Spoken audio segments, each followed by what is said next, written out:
Assalamualaikum warahmatullahi wabarakatuh. Waalaikumsalam warahmatullahi wabarakatuh. Salam sejahtera untuk kita semua. Selamat pagi kakak, bos, dan teman-teman sekalian. Kami dari kelompok 2 yang terdiri dari saya, Hafat Nufus, dengan NPM 2213036 sebagai moderator. Memperkenalkan diri, nama saya Sedrita dengan NPM 2213038 sebagai presentator. Saya Rita Cecilia Francisca dengan NPM 22130320111 sebagai presentator. Saya Nuraini Triana dengan NPM 22130330111. Saya Megosari dengan NPM 2213 Saya Muhammad Fitri NPM 2213. Hari ini kami akan mempresentasikan makalah kami yang berjudul Bangsa dan Negara. Untuk materi pertama, bisa dijelaskan oleh materi pertama. Baik, saya akan menjelaskan materi tentang pengertian bangsa.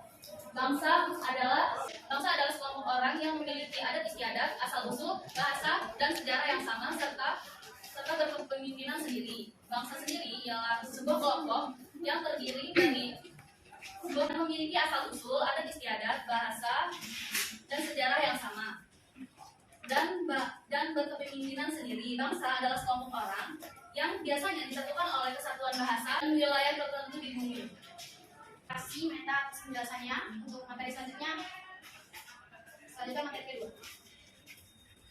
Di sini saya sebagai presentator kedua akan mendefinisikan pengertian negara.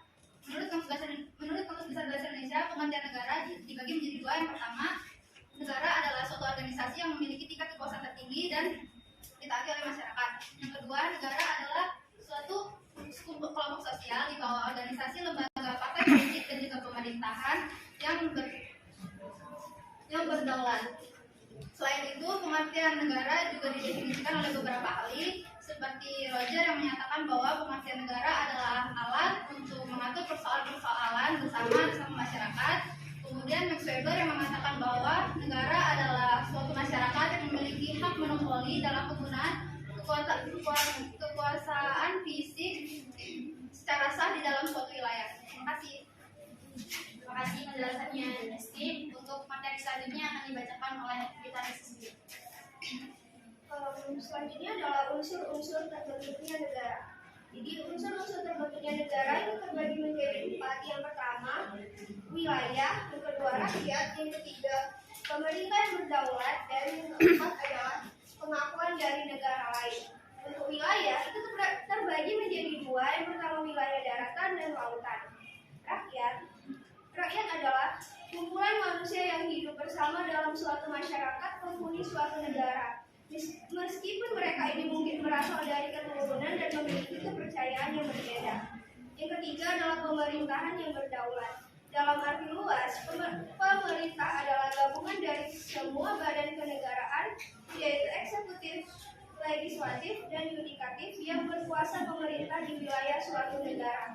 Dan yang keempat adalah pengakuan dari negara lain. Pengakuan oleh negara lain didasarkan pada hukum internasional. Pengakuan itu bersifat deklaratif atau evidenter, bukan konstitusi. Baik. Terima kasih penjelasannya. Kita untuk materi selanjutnya akan dibacakan oleh Fitri. Baik, selanjutnya yaitu bentuk negara Indonesia. Negara Indonesia merupakan bentuk negara kesatuan. Negara kesatuan yaitu bentuk negara yang sederhana tetapi menghasilkan negara yang berdaulat baik dalam atau luar. Terdapat beberapa ciri-ciri negara kesatuan, yaitu terdapat pemerintah pusat yang memiliki kedaulatan baik ke dalam atau keluar. Yang kedua yaitu terdapat suatu undang-undang dasar yang berlaku di seluruh wilayah negara. Dan yang ketiga yaitu terdapat satu kepala daerah kepemerintahan. Dan yang terakhir yaitu terdapat suatu badan rakyat pemerintah. Negara kesatuan adalah sudah dianut oleh Indonesia sejak proklamasi kemerdekaan Indonesia tanggal 17 Agustus 1945.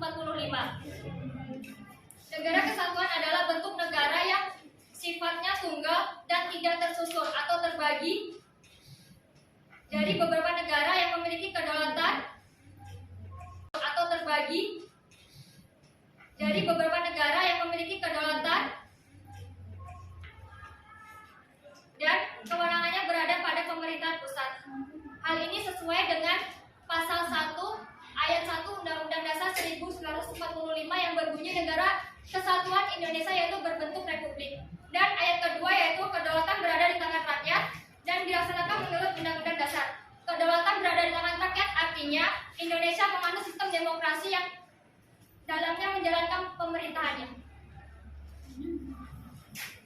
penjelasannya Fitri. Untuk materi selanjutnya akan dijelaskan oleh Hikmah. Baik, selanjutnya proses terbentuknya negara. Asal mula terbentuknya suatu negara dapat dibedakan menjadi 3 proses. Yang pertama secara primer, yang kedua secara sekunder, dan ketiga secara teoritis. Yang pertama secara primer, terjadinya diawali dengan adanya keluarga yang memenuhi kekuasaan masing-masing. Adapun tahapannya yaitu persekutuan masyarakat atau suku, kerajaan, negara, dan negara demokrasi. Yang kedua, secara sekunder, terjadinya suatu negara lebih pada pendekatan nyata atau kenyataan. Terdapat macam-macam asal mula terjadinya negara sekunder, yaitu proklamasi, separatis, invasion, sesi, fusi, aktivase, dan penduduk atas wilayah yang belum ada pemerintah sebelumnya. Yang ketiga, secara teoritis. Terdapat beberapa teori tentang terbentuknya negara, yaitu teori tentang sosial, teori kekuatan, teori ketuhanan, teori historis, kedaulatan hukum. Terima kasih penjelasannya Hikmah. Untuk materi terakhir akan dijelaskan oleh Baik, materi terakhir yaitu proses terbentuknya negara Indonesia. Proses terbentuknya bangsa dan negara Indonesia melalui suatu proses yang cukup panjang. Sejak masa sebelum bangsa asing menjajah Indonesia, seperti masa kejayaan Kerajaan Kutai, Sriwijaya, Majapahit, dan kerajaan-kerajaan lainnya. Kemudian datanglah bangsa asing ke Indonesia, maka bangsa Indonesia saat itu bertekad untuk membentuk suatu persekutuan yang disebut bangsa. Sebagai unsur pokok negara melalui Sumpah Pemuda pada tanggal 28 Oktober 1928. Prinsip-prinsip negara Indonesia dapat dikaji melalui makna yang terkandung dalam pembukaan Undang-Undang Dasar 1945. Kita dapat mempelajari serta menelaah dokumen kenegaraan Indonesia. Di antaranya adalah pembukaan Undang-Undang Dasar 1945, terutama pada alinea 1 sampai 3, yang dapat dijelaskan sebagai berikut. Alinea 1 menjelaskan tentang latar belakang terbentuknya negara dan bangsa Indonesia. Alinea 3 menjelaskan tentang kedudukan kodrat manusia Indonesia sebagai bangsa yang religius. Baik, sekian penjelasan dari kami. Jika ada yang ingin ditanyakan, kami persilakan. Dari materi yang sudah dijelaskan tadi mengenai bangsa dan negara, saya ingin bertanya, apa sih bedanya antara bangsa dan negara? Sekian, terima kasih. Baik, sebelumnya izin memperkenalkan diri, saya Aisyah Suciling Group, NPM 22133204. Seperti yang sudah dijelaskan oleh rekan Nur tadi, bahwasanya kedaulatan berada di tangan rakyat, itu kan tinggi. Terus sambutannya dengan yang sudah dijelaskan tadi itu, mengapa bisa hakikat negara itu bersifat memaksa dalam materi ini? Terima kasih. Baik, sebelumnya izin memperkenalkan diri, saya Feni Sundari dengan NPM 2133332. Izin bertanya, menjelaskan maksud dari konsep dasar wilayah kelautan. Terima kasih. Isi waktu untuk menjawabnya.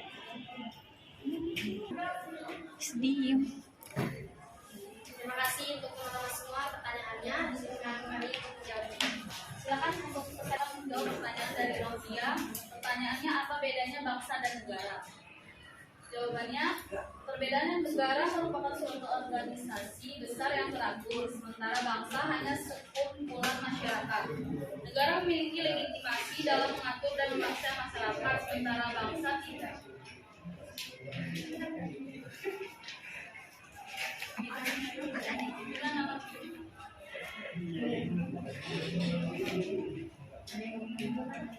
Apakah ada yang mau menambahkan? Ya.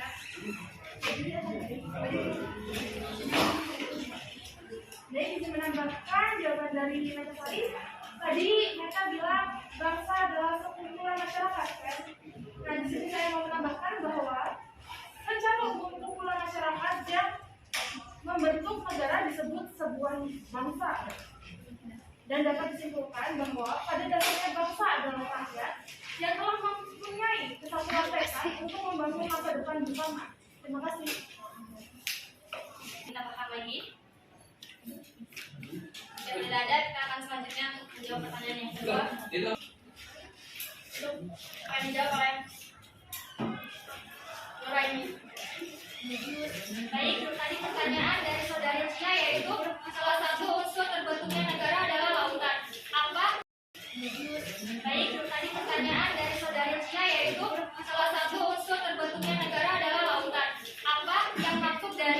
dan wilayah lautan. Baik, konsep wilayah lautan itu terdapat dua, yaitu konsep res nullius dan konsep res communis. Konsep res nullius yaitu konsepsi yang menyatakan bahwa laut dapat diambil dan dimiliki oleh setiap negara. Dan konsep res komunis yaitu konsepsi yang beranggapan bahwa laut adalah milik masyarakat dunia, tidak dapat diambil atau dimiliki oleh setiap negara. Cukup? Ada tanggapan lagi nggak? Apa dari kalian ada yang ingin menambahkan atau menyanggah jawaban dari presentator kami? Silakan. Yang ingin ditambahkan atau disanggah, untuk selanjutnya kami akan menjawab pertanyaan terakhir dari saudara Aisyah yang menjawab oleh dosen.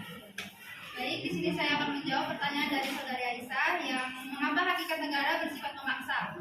Ini karena setiap negara memiliki kekuatan fisik secara legal yang berarti semua peraturan perundang-undangan yang berlaku harus ditaati sehingga kemakmuran dan ketertiban negara tercapai.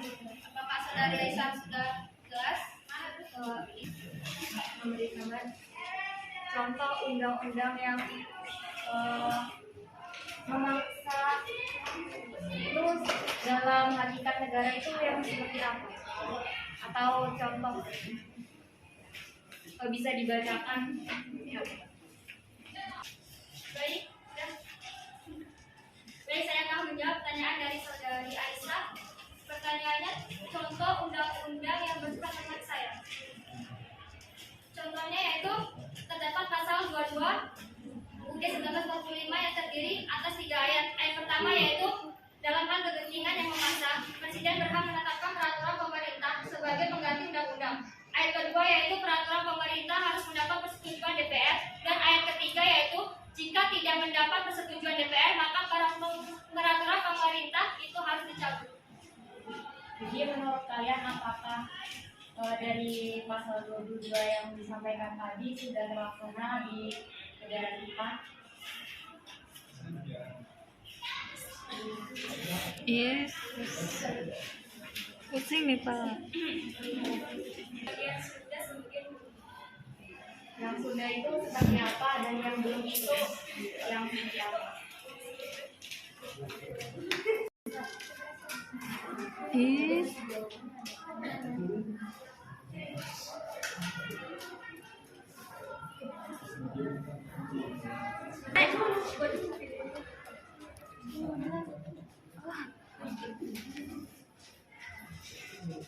Jika ada teman-teman yang ingin menanggapi pertanyaan dari Aisyah, bisa dipersilakan. Menanggapi pertanyaan dari Aisyah tadi, bahwasannya ada yang terlaksana dan belum terlaksana. Kita ambil saja contoh dari anak anggota Ditjen Pajak RI yang sekarang ini. Bahwasannya dia sendiri ada mobil Rubicon yang dia nggak bayar pajaknya. Sedangkan kita rakyat biasa disuruh untuk bayar pajak. Padahal bapaknya sendiri adalah petinggi Ditjen Pajak RI. Itu adalah salah satu contohnya menurut saya itu. Dia kan anaknya nggak bayar pajak, sedangkan bapaknya itu petinggi pajak. Nah, sedangkan kita rakyat kecil harus membayar pajak. Pertanyaannya itu dari pasal itu yang sudah terlaksana apa dan yang belum terlaksana apa? Ya itu yang terlaksana kan kita sebagai Dan itu warga dari negara. pasal berapa? Pasal yang disebut tadi 22 ayat. Ayat berapa? 22 ayat 22 apa tadi? 22 ayat 1. Ayat 1 dan 2 dan 3. Ada 3 di antara. Iya, tapi kan pasal 22 ayat 1, 2, 3 itu dalam hal ihwal kepentingan yang memaksa, Presiden berhak menetapkan peraturan pemerintahan sebagai pengganti undang-undang. Yang kedua yaitu peraturan pemerintah itu harus mendapat persetujuan Dewan Perwakilan Rakyat. Yang ketiga, jika tidak mendapat persetujuan. Nah, pasal 1, 2, 3 ini menurut saya kurang cocok untuk disampaikan dari masalah yang aku jelaskan tadi. Terus tadi rekan Nur Hayati kan pasal 1, 2, 3 ini sudah terlaksana apa belum? Beliau itu menjawab ada yang sudah, ada yang belum. Nah, dari pasal 1, 2, 3 ini yang sudah terlaksana itu yang mana dan yang belum yang mana? Terima kasih. Izin menambahkan lagi, dari yang sudah saya jelaskan tadi, ternyata itu masuk ke dalam pasal 23A yang berbunyi pajak dan pungutan lain bersifat memaksa dan perlu dan keperluan negara diatur oleh undang-undang. Jadi bukan yang dijelaskan Nuraini tadi. Dia masuknya ke pasal 23A. Ya. Sekian, terima kasih. Iya. Iya. Jadi saya izin menambahkan pertanyaan dari Aisyah. Jadi yang belum terlaksana itu Pasal pasal 22. 22 ayat 1 dan yang sudah terlaksana itu pasal 22 ayat 2 dan 3. Contohnya adalah Omnibus Law. Terima kasih. Menambahkan dari Dan keperluan negara diatur oleh undang-undang. Jadi bukan yang dijelaskan Nuraini tadi. Dia masuknya ke pasal 23A. Ya. Sekian, terima kasih. Iya. Iya. Jadi saya izin menambahkan pertanyaan dari Aisyah. Jadi yang belum terlaksana itu Pasal pasal 22. 22 ayat 1 dan yang sudah terlaksana itu pasal 22 ayat 2 dan 3. Contohnya adalah Omnibus Law. Terima kasih. menambahkan dari saudari Rifka, menurut saya pasal 1 itu sudah terlaksana. Soalnya peraturan pemerintah sebagai pengganti undang-undang itu menurut saya sudah terlaksana sih. Ya. Yang kedua itu peraturan pemerintah itu harus mendapatkan persetujuan dengan peraturan rakyat. Ya, benar, itu sudah terlaksana. Dan yang ketiga yaitu jika tidak mendapat persetujuan maka peraturan pemerintah harus dicabut.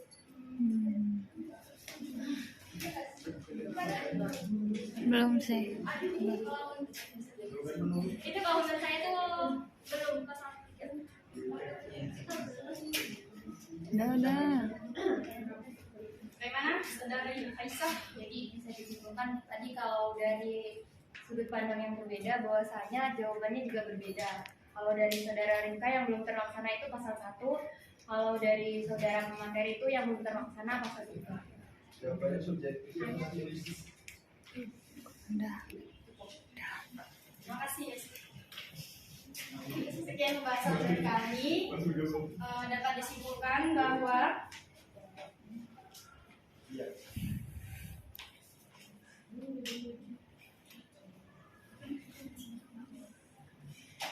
konsep bangsa memiliki dua pengertian, yaitu bangsa dalam pengertian sosiologis antropolis dan bangsa dalam pengertian politis.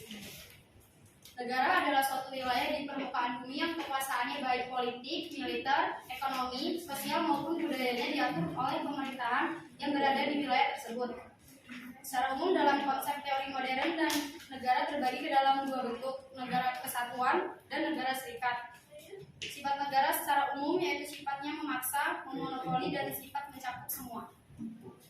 Sekian dari kami. Terima kasih atensinya teman-teman. Kami akhiri. Wabillahi taufiq wal hidayah. Wassalamualaikum warahmatullahi wabarakatuh. Waalaikumsalam warahmatullahi wabarakatuh.